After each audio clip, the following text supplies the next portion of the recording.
Marroo jirta miti jirraafu as jirra. Babbarodi waboko dukazira sasake kasira sasake ajesi boboji rifasi zidinake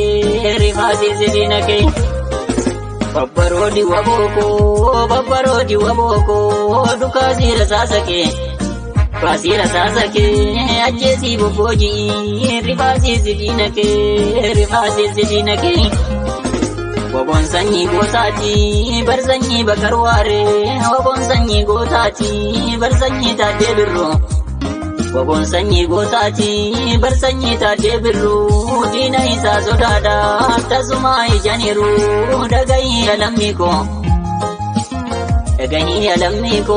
jabe fadu waboke dini sivna unjiru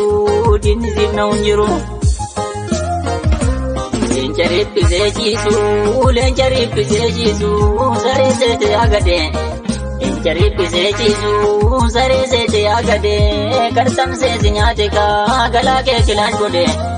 Kartam se zinyate ka, lubu ke bilash gode. Kamnanu tis Mandela, lubu sarsa gode. Sabai sati blatu, jawe bakale garba. Kamnanu tis Mandela lubu sarsa gode sabai sati blatu jawe bakkale garba kana tu summi taye kana tu garagu be dina do henriba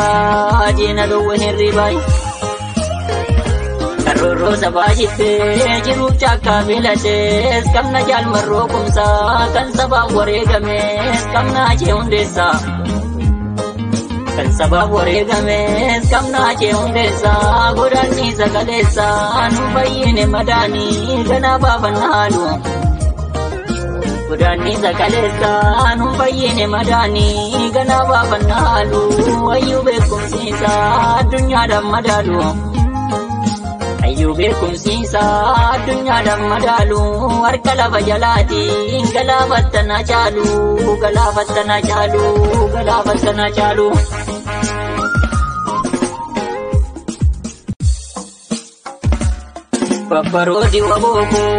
Babbarodi waboko dukazira sasake kasira sasake ajesi boboji rifasi zidinake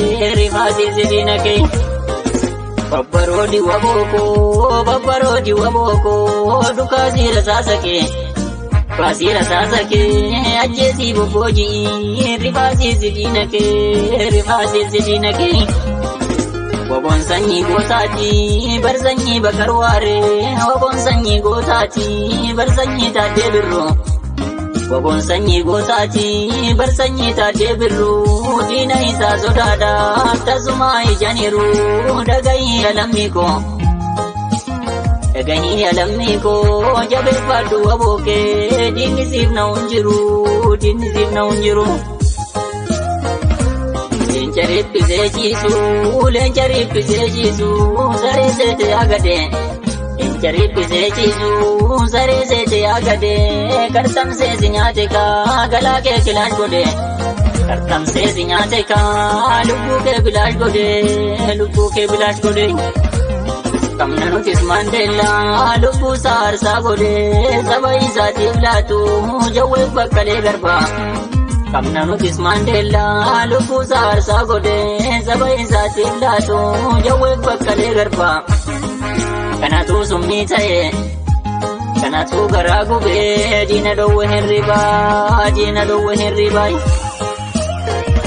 karro sabajitte jiru chakka bilate kamna jal marro kumsa kan sabab waregame kamna je undesa Kan sabab waregame kamna je undesa gurani zagalesa anu bayine madani gana baban halu gurani zagalesa anu bayine madani gana baban halu ayyube kumsisa dunya da madalu ayyube kumsisa dunya da madalu arkala bajalati galabatana chalu